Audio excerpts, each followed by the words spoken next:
Damaged by Police Dial 123, Chapter 30, The First Step. Are you packed? Naruto asked Sai. Yes, she said, smiling. And so is Kaizu. I am excited to see my family again. Harry glanced at the toddler in her arms and shrugged. He did not care for the child, but Sai had grown very attached. Naturally, Kira should go with you, Naruto said motionally to the silent Black Panther. I have grown fond of her. Sai smiled. Who shall I be going to Kuma with? Tsunade and Shizune, the Hokage? She asked in surprise. It is a diplomatic mission? No, it has not yet been revealed, but Tsunade is retiring. I asked her to escort you as she is heading that way. And on my return journey, shall you meet me? Naruto gazed at her with ice blue eyes. And do not worry about such a thing, he dismissed. She gave him a worried, nervous look, but had the sense not to ask.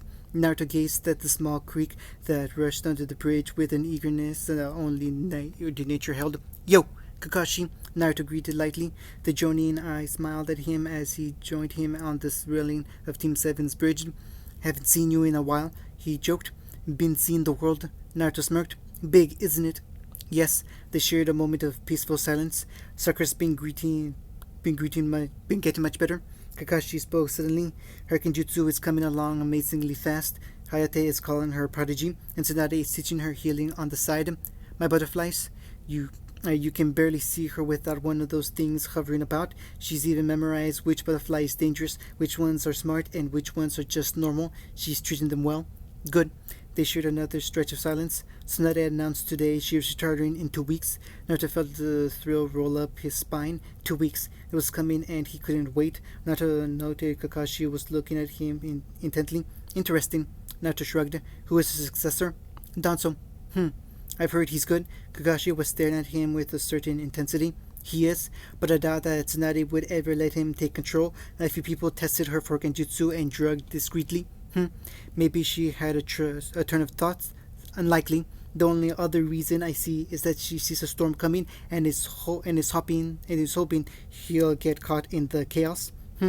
Interesting theory. Or she could just not care who takes her place. Kakashi gave him a look, but Naruto just smiled. There was another long, quiet stretch where Naruto could almost see Kakashi's thoughts racing.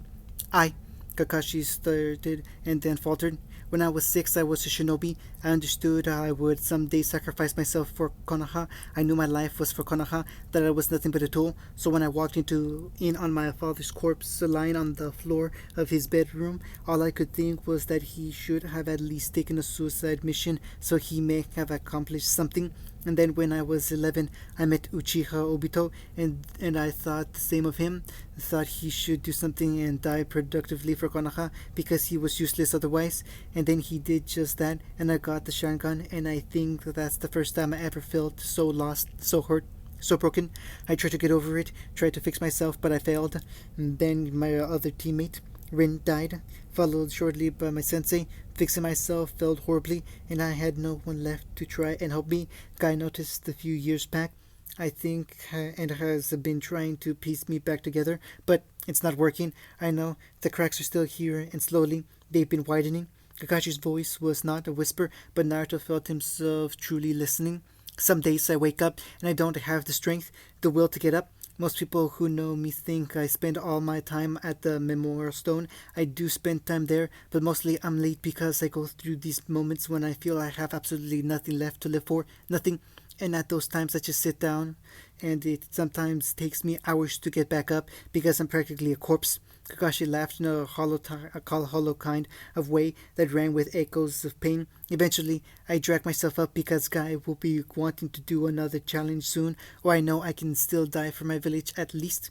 All us ninja are a bit crazy, but I've long since been declared mentally unfit to work.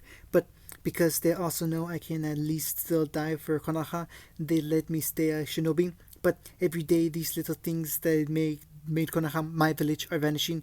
Piece by piece, this village is becoming a foreign place, and I find those memories where I don't want to get up getting longer and longer. Naruto looked at the man breaking down before his eyes. The lone black eye shimmered and glistened in the sun, and wrinkles were more pronounced. His voice was filled with a raw emotion unnamed.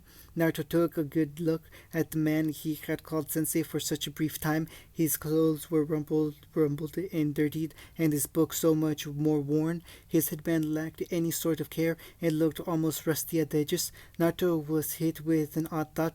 Hayate Kakashi was falling apart, breaking down. Naruto momentarily was surprised and then curious. He tilted his head and looked at the man at an angle as if that would reveal more. It was almost interesting to see a man heralded as a legend being worn away by life before his eyes. Kakashi choked. Where are you going? Going? Naruto raised a brow. Kakashi just stared at him, and in that moment, Naruto knew he wasn't looking at Naruto at the time. He was looking at the blonde hair and blue eyes from someone else. Kakashi shakingly stroked his cheek and then pulled back as if burned. The only thing I have left are Guy, Asuma, Kurenai, and Sakura. And you, I guess? It's great to know I'm an afterthought. Kakashi shook his head and hunched even more. Where are you going? Yukigakure? I think, he faltered again. I have a mission for you, Hatake Kakashi, Naruto said. Kakashi blinked and suddenly he was standing to attention, looking like the normal lazy copynin. Naruto mentally respected such discipline. I order you to protect Umino Uruka. He is going on a mission on the 7th to the country of snow/spring, taking a group of genin on a field trip. I want you to watch over them. Kakashi stared at him for a long moment. Yes, he shuffled his book back out and slightly. And thank you, Naruto. You have no reason to thank me, Naruto said. They are ready. And Tsunade asked, staring out of her window over the village. Yes, Naruto shrugged. Iruka took his group this morning. You sent those on missions out. Will they know where to go? I gave them a guide. Naruto smirked. He could already see Zabuza grumbling in his mind. Tsunade just gave a sigh, looking into the hat and robes on her chair. Everything was packed away. Best step out there, Naruto said, looking to the balcony. Gathering in the streets was the majority of Konoha. They are waiting for you to officially pass on your duties. He could see Koharu and Homaru just beyond the doors.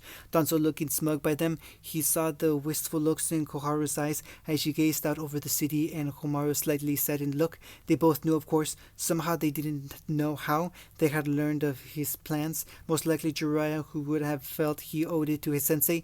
They also knew it was far too late to stop him. Not surprisingly, their grandchild were in Ruka's group. Naruto counted down the hours in his mind. It was so close he could taste the fire and hate on his tongue. End of chapter 29. Damaged by Police Style 123, Chapter 31, Execution. Naruto breathed in the fresh morning air, crisp and sharp in his throat. The soft rustles of the leaves was the only sound in the air, and Naruto reveled in the silence. Sitting here amongst nature, he could forget everything human, everything of emotion. He basked in the feeling of the world around him, and his shoulders relaxed just slightly. Uzumaki Naruto. You are interrupting the silence. Naruto sighed, turning to gaze the four-root Anbu behind him, but like an elder dealing with a naughty children. He also smirked as they bristled at his tone. You are under arrest. Their first spoke simply. Interesting. He stood slowly, unwinding and allowing his meditation to falter. He turned cold again and gazed at them with his one lone eye, trying to show them how much he hated them and how much he was humoring them. Oh, what is it? Treason? Murder? Theft? He smirked. Treason, the second said, for plotting to overthrow the Hokage. Naruto let out a chuckle. If it had been anyone else arresting him, he would have thought they were onto his plan, thought they knew he had plans, had actions, had pawns, all laid in place, ready to spring. As it was, he knew that Danzo was just trying to lock him away as the man cemented his power. Naruto was his greatest threat because his hatred was so open, not of Danzo but of Konoha, and Danzo was no fool. He didn't delude himself into thinking Naruto's hatred was passive. He considered it for a long moment, the rest, of course. Finally, he held up his wrists, flexing his hands to show off the long claws like nails. One of the Anbu tensed, ready for a threat, but the others didn't move. Then by all means, Naruto said, offering his hands. Take me away. Before he could blink, two guards grabbed his shoulders, and suddenly they were underground in a dark celled area. Naruto inhaled at the sudden shirt, pulling in the scent of earth and stone and water. They were quite far underground, probably in some long forgotten cell. By the empty look of the prison area, the two Ambu dragged, not caring that he would have willingly walked him to the end of a long small hall where a stone door rested, covered in seals and locks. They swung the door open with an ominous creak and tossed him in. "What about my trial?" Naruto mocked as he hit the damp rock floor. His only answer was the door slamming shut and the flare of chakra seals being activated. "Uzumaki." Naruto looked up, breaking from his thoughts and grinned at the Hokage. Danzo didn't look half as good as the Sun Daemon in the Hokage's robe, and Naruto felt the surge of hatred, wanted him to kill the man who appeared to be mocking Sarutobi. He reined the hatred in and idly examined his fingernails. "Can I help you, Hokage-sama? I want you to join you?" Naruto feigned confusion. "But I'm already a loyal Leaf Nin." Danzo scowled at him, single eye crinkling shut slightly. I want you on my side, Uzumaki," he repeated. "Not on your own side. Sarutobi, the old fool, spoiled you far too often. Under my reign, you will obey me."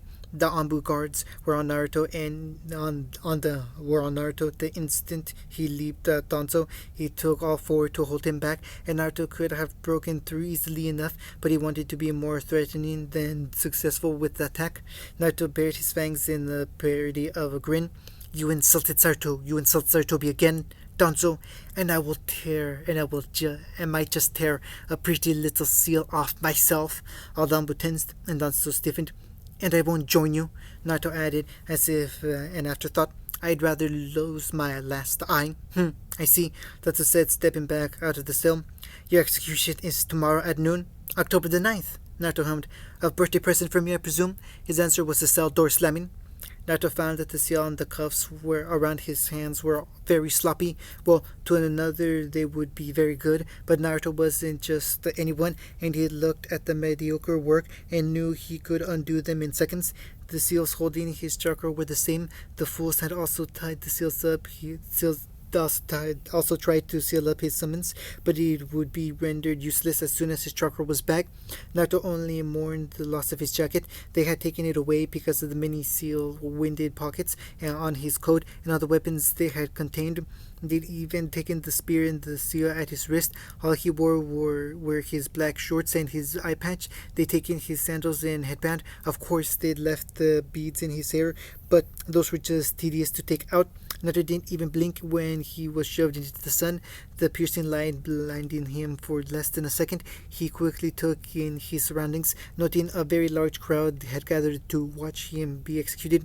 None of his acquaintances of the people Tsunade had last sent on missions were in the crowds, and that told him his plan was already half in motion. A wooden stage had been constructed in the center of the market square, and Danzo already stood on it in his new robes. Grouped around him, Naruto was led up on the steps amongst the loud cheers of the Konoha citizens when forced to kneel in front of the wooden block. "Uzumaki Naruto stands before you guilty of treason," Danzo announced, the crowd silencing, but still buzzing with excitement. "I gave him a gracious chance to repent and work for Konoha, but he refused." A huge cry arose, but silenced again as Danzo talked. "He will now be executed by decapitation, then his body burned so that which he contains will be gone forever." A huge cheer leapt to life that even Danzo's waved in silence. After about 10 minutes of cheering, the crowd slowly silenced. "Any last words, Uzumaki?" Danzo asked. Naruto looked up at the crowd, gazing over the sea of people who all grinned maliciously at him and glared at him. He looked past the crowds to Sarutobi's teammates, standing regretfully, heads bowed and prayers in their hearts. He looked past them to the village Konoha, the mismatched roofs rising high. He looked past the shadowed figures draped in red clouds, hiding ready to strike. He looked past the snakes slithering along the beaded roof paths. He looked past all the hidden spots that were covered in seals he had long ago been committed to place in defense. He looked past the Hokage Tower standing proud. He looked up to the Hokage monument, to the face of his father, of whom he could blame everything. but found it was a waste of time. He looked past it to Saratobi Hirusen's smiling face and wondered what the old man would think of him. Then he looked beyond his only truly trusted mentor's opinion and smiled. The people close enough flinched back instinctively at the baring of his fangs in what could almost be a snarl or an excited grin. He let his one eye droop slightly into a look of contempt for a look of peace. I will enjoy watching you burn, he purred. Danzo's lips twitched, and the Ambu above him drew a long sword, raising it in the rising stroke meant to take off his head. It started downwards, lightning gritting off of it, and reflected everything Naruto had looked at. Unseen by all, a small crack appeared in the Hokage's monument, right off Saratobi's face, making it look almost like tear marks, and then hell broke loose. End of chapter 30.